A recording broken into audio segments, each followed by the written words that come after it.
무릎 통증과 무릎 물참에 대해서 복용 후기를 중심으로 알아보겠습니다. 지식의 전달보다는 지혜와 통찰을 힘을 갖기를 바라는 마음에서 제작합니다. 무릎 물참을 2번 빼고 씹지를 못해서 김치를 못 먹었어요. 공공다 충북증평 복용 후기 2019년 5월 4일 잇몸염증, 잇몸 통증, 잇몸 붓기, 치아 통증, 치아 흔들림, 풍치, 만성 피로, 아침 기상, 무릎 염증, 무릎 통증, 무릎 붓기, 무릎 물참, 쪼그려 앉기. 안녕하세요. 효소다문을 드시고 도움이 있으시다 그래서 들렸습니다. 구체적으로 어떤 도움이 있으신지요? 제가 항상 만성 피로에 시달렸었는데 효소다문을 3개월 정도 먹고 있는데 만성 피로가 도움되었고 아침에 개운하게 일어날 수 있어서 영양제 주사를 맞는 것보다도 더 도움되었습니다. 오, 그래요? 고맙습니다. 잇몸도 도움되셨다고요? 잇몸이 붓고 염증이 있어가지고 병원을 3개월 이상 다녔었거든요. 그런데 이 효소다문을 먹고부터는 조금씩 도움되더니 지금은 이도 안 아프고 염증도 도움받고 이가 흔들렸었거든요. 잇몸 염증이 심해가지고. 그런데 그 염증이 없으니까 이가 흔들리지도 않고 아프지도 않고 그래요. 치료 전에는 김치를 못 먹었어요. 어우셔가지고요?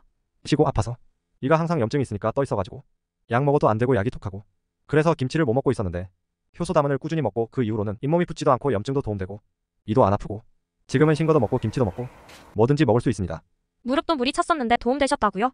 무릎도 무리를 해서 물이 차서 고생을 많이 했었는데 병원에서 물을 2번 빼고 나서도 계속 부었었는데 이제는 효소다문을 먹고 그 이후로 일을 해도 붓지도 않고 구부리고 앉아있어도 안 아프고 약을 안 먹었는데도 염증도 없고 물이 안 차고 아프지도 않고 그 뒤로는 도움된 것은 원장님 때문이에요.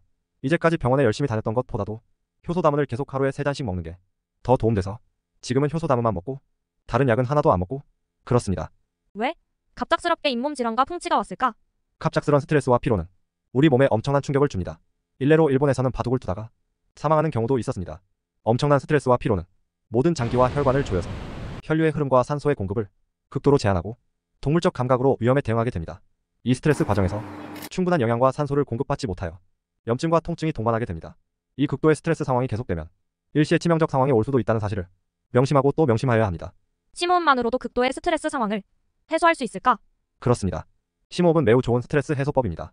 순간적으로 심호흡을 3번만 하여도 스트레스를 해소할 수 있습니다. 그래서 복식호흡과 심호흡 그리고 호흡 명상 등을 추천하고 있습니다. 혈액과 산소가 충분하다는 것은 상대적으로 영양과 혈구의 활동 등이 효과적일 수 있다는 것을 이야기합니다. 현대인들은 스트레스 상황이 아니라도 스스로 바탕의 긴장을 높여서 내적 긴장감을 높이는 경우가 많습니다. 그래서 하루에 몇 번이라도 긴 심호흡을 3번씩 추천합니다. 잇몸 질환과 구순염, 대상포진, 각종 염증 등은 충분한 산소의 부족 때문일까? 맞습니다. 맞고요. 틀림이 없는 이야기입니다. 역설적으로 심호흡 몇 번으로 좋아질 수 있습니다. 충분한 산소의 공급만으로도 면역과 좋은 효과를 기대할 수 있습니다. 아니라고요? 심호흡을 해도 차도가 전혀 없다고요? 그렇다면 늦었습니다. 감기에 1시간만 대응이 늦어도 하루를 더 고생해야 하듯이 심호흡도 초기 대응이 좋습니다. 아니라고요? 전혀 스트레스 없이 잘 자고 일어났는데 잇몸 염증이나 구순염이 생기고 염증이 났다고요? 그렇다면 주무시면서 충분한 호흡을 못하고 새근새근 얌전히 호흡을 하신 것입니다. 바탕의 긴장 해소에는 황치료소를 추천합니다. 호흡법 심호흡 요령. 호흡은 매우 중요한 건강법입니다. 강조하고 또 강조하여도 좋습니다. 반면에 잘못된 호흡법은 역효과가 난다는 것을 아셔야 합니다.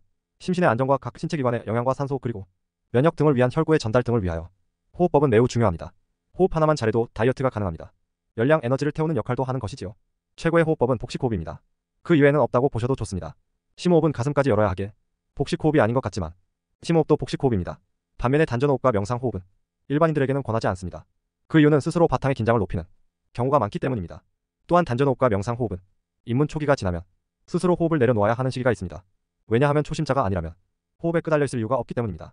왜? 효소다문은 염증과 통증에 도움이 될까? 효소다문은 장이 건강하여 면역이 좋아지면 모든 염증에 대한 면역 반응이 도움될 것으로 보고 있습니다. 그 이유는 장 건강이 면역의 70%를 담당하고 있기 때문입니다. 뿐만 아니라 혈액순환과 같은 산소와 혈액 및 혈구 등이 원활한 순환도 염증과 통증에 도움이 될 것으로 생각합니다. 그 이유는 효소다문 제품은 체온 1도 건강법과 무관하지 않기 때문입니다. 케어 30 프로그램을 추천합니다. 왜? 통증이 중요할까? 통증은 염증, 가려움 등과 같이 매우 중요하고 의미 있는 인체 신호입니다. 통증은 아픈 위치와 정도를 알리는 가장 확실한 정보입니다. 더할 나위 없이 고맙고 귀중한 정보입니다. 이제 위치와 정도를 알았다면 영양, 혈액, 산소, 열, 바탕의 긴장, 피로 중에서 어떤 것이 필요한지 결정만 하면 됩니다. 항생, 소염이 빠진 점은 이해하시기 바랍니다. 무릎 통증 효소다문 추천 효소. 가려움과 통증은 염증 반응입니다. 이러한 염증 반응과 면역 반응에 케어 365 프로그램을 소개합니다. 장이 건강해야 면역을 말할 수 있습니다. 효소다문과 같이 가족 모두가 짱이커가 되시면 어떨까요? 나는 짱이커.